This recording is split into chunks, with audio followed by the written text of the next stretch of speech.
Hi everybody, I hope you're all well. This is the first of 3 videos that I'm filming today, and I'm going to publish them in order that I've recorded them today, and you will see my hair progressively dry in the process of these 3 videos. I've got a lot to film today, so that's why I'm just like, as soon as I finish getting ready for the day, I'm like, right, get the laptop on, get filming. So forgive the wet hair. And my slightly out of order videos than what I usually do, but hey, let's go with it. It's been a crazy week for me, but I'll explain that in my review video. But this is a video where I announce what my next 5 reads are, and usually I do that by picking 2 books from my priority reads jar, 2 books from my Catherine Cookson jar, and 1 book from my advent calendar jar. But there's a problem. My priority reads jar, as you can see, is completely empty. The last time I did one of these videos, I picked the last 2 books in this jar. And you're probably wondering, well, why haven't you filled it up? That is because of my next video about Advent 2024. What I'm doing for Advent 2024 will impact directly what I start reading in 2025. So because of that, I don't want to fill up this jar with a load of book titles, which then I'm not necessarily going to get to for some time. So what I've decided to do instead is still do my picks from my Advent jar and my Catherine Cookson jar for my next 5 reads, but the 2 reads that I would pick otherwise from here, I have literally just gone up to my study and I have randomly picked from my to be read bookcase. I've literally just like closed my eyes, pointed, and that is the book that I've picked. I know you could say, well, why don't you just do that from it didn't really matter, but in a way it did kind of matter because of what's going on with Advent 2024. Okay, so the first 2 books I'm going to show you, and I brought them down with me, are the next 2 reads that I'm going to read. And the first one is The Tattooist of Auschwitz by Heather Morris. Now, I'm not one to read a lot of books about the Holocaust and such. It's a very, very tough subject. I find it difficult to read about and to learn about. But obviously, it's very, very important that it is something that we recognise as happening in history, that we learn about, that we carry on telling the stories of those who suffered the most horrific things, because it's important to keep the stories taught and recognised and such. And I saw the drama of The Tattooist of Auschwitz earlier this year, and it absolutely blew me away. I thought it was brilliant. It was so hard to watch. I could only get through, I think, 2, maybe 3 episodes a day, and then I had to stop and go, whoa, I need to put something like a comedy, I need to have something that's a bit brighter and lighter for the rest of the day, and then I would go back the next day and so on until I had finished the series. So yeah, it took me a few days to get through, but my god, it was so good. And I got the book straight away. I got this from World of Books, the online secondhand bookshop, which I've talked about before, which I think are an absolutely great organisation. And to say it only cost me like £2, it's like new. There's no spine breaks, there's nothing. I think literally the person, either this was overstock from a bookshop that they got, or someone donated it to a charity shop, never read it, and then World of Books got hold of it. So say this only cost me like £2, I was like, yes, get in. So yeah, I'm going to be reading next The Tattooist of Auschwitz, and then after that I am going to read The Maid by Nita Prose. Now this book is something that kept on being recommended to me on like Audible, through my social media, all that lot, Waterstones, and I was like, you know what, let's give it a go. So It begins like any other day for Molly Gray, silently dusting her way through the luxury rooms at the Regency Grand Hotel. But when she enters Suite 401, she discovers an infamous guest dead in his bed. A very messy mystery begins to unfold, and Molly's at the heart of it, because if anyone can uncover the secrets beneath the surface, the fingerprints amongst the filth, it's the maid. And then there's a card with things crossed out, and the crossed out says, plump pillows, polished doorknobs, sweep away secrets, and in big letters underlined says, clean up the body. So yeah, so that's my next read after the Tourist of Auschwitz. It's The Maid. So now I need to find out what I'm going to be reading next for my Catherine Cookson books.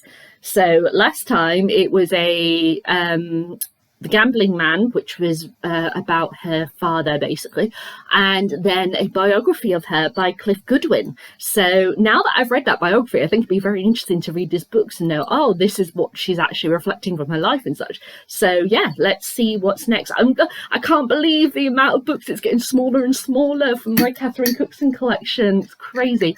And I do have a trilogy in here, so if I pick the trilogy, that's the only one I'm going to pick. So let's see what I get. Oh, let's go for this one. Ooh. And, oh, the moth. Oh, where is it? The moth. There it is. The Moth. I did like the drama of The Moth, I have to say. I thought I really enjoyed it. When Robert Bradley gave up his job in Jarrow shipyards to work at his uncle's old established carpenter's shop in a small village, he found that life was with his domineering Uncle John did not always prove easy. As a diversion, he began exploring the Durham countryside, and in there he has his first strange encounter with Millie, the ethereal girl child whose odd ways and nocturnal wanderings had led her to be known locally as Thorman's Moth. The time comes when a dramatic turn in Robert's affairs brought him into a close involvement with the Thormans of Forshaw, and especially with the elder daughter Agnes, who alone of the family loved and protected the frail, unworldly Millie. But this is 1913, and anything beyond this most formal relationship has to face the barriers and injustices of a rigid society hierarchy that will soon perish into the flames of war. The Moth is both a moving love story and a vivid evocation of a vanished world, brilliantly created by one of the most gifted storytellers of our time. So there we go. So we've got The Moth. Right, so let's see then what the next Catherine Cookson will be, or possibly trilogy, because I've got one left as mentioned. So let's see. Oh, let's go for this one. And it is... oh, The Black Velvet Gown. Okay, interesting. The Black Velvet Gown, I remember I watched the drama and I thought this is a weird one, but I didn't know if it's because I didn't get along with the drama or if I didn't get along with the story, but you know, we shall see. So The Black Velvet Gown. There would be times when Rhea Milliken comes to regret that her minor husband has learned to read and write and then shared the knowledge with her and their children. For this was Durham in the 1830s, when employers tended to regard the spread of education with suspicion. But now Seth Milliken is dead, and she is a widow with a pressing need to find a home and a living for herself and her children. The chance of becoming housekeeper didn't work out, but it led to more house, and the scholarly recluse obsessed with that very book learning that could open so many doors and yet create so many problems, especially with her daughter Biddy, who is not only bright but willful. The Black Velvet Gown is the story of a mother and a daughter, often at odds with each other, facing the needs to challenge and fight the prejudice of age, a narrative of great power and diversity that's one of Catherine Cookson's major achievements. So there we go, The Black Velvet Gown. Okay, and then finally we have my Advent calendar jar. Sorry, just got to close the Catherine Cookson one. There we go. So, the Advent jar. So this has books from my Bookishly Advent calendar and the Shop by Mum calendar that I bought over the past couple of years. So I'm just going to give it a shake and I'm going to choose one from here. Oh, let's go for this one. and it is Death at the Alma Mater by C.M. Malley. There it is. There we go. So this was one of my Shop by Mums advent calendar picks, because I chose romance and thriller, like a mystery thing. And so we have a murder one, it would seem. Beg, Borrow or Kill. St. Michael's College, Cambridge is prestigious, stately, and in frightful disrepair. To replenish its dwindling coffers, the college's masters holds a fundraising weekend for wealthy almonds. But all goes awry when the glamorous and despised Lexi Laurier is found strangled in the grounds. There's a lengthy list of likely suspects. Lexi's debt-ridden lover, her titled ex-husband who left her for another woman, and a gregarious, oil-rich Texan with something to hide. As Detective Chief Inspector St. Just weighs clashing egos, he discovers unsavory secrets and a shocking twist. So there we go. That's my last pick.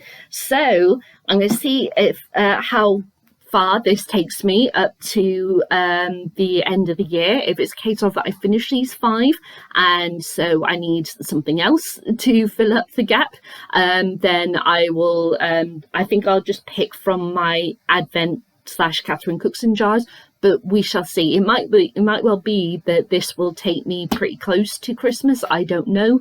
We shall see. But there we go. These are my next 5 reads. So we've got The Tattooist of Auschwitz, The Maid, The Moth, The Black Velvet Gown, and Death at the Alma Mater. So I hope you enjoy those titles and excited to see reviews for them. And yeah, I'll be back shortly with my video about Advent 2024, what I'll be doing, how that will impact 2025 reading. And yeah, I will see you then. Bye.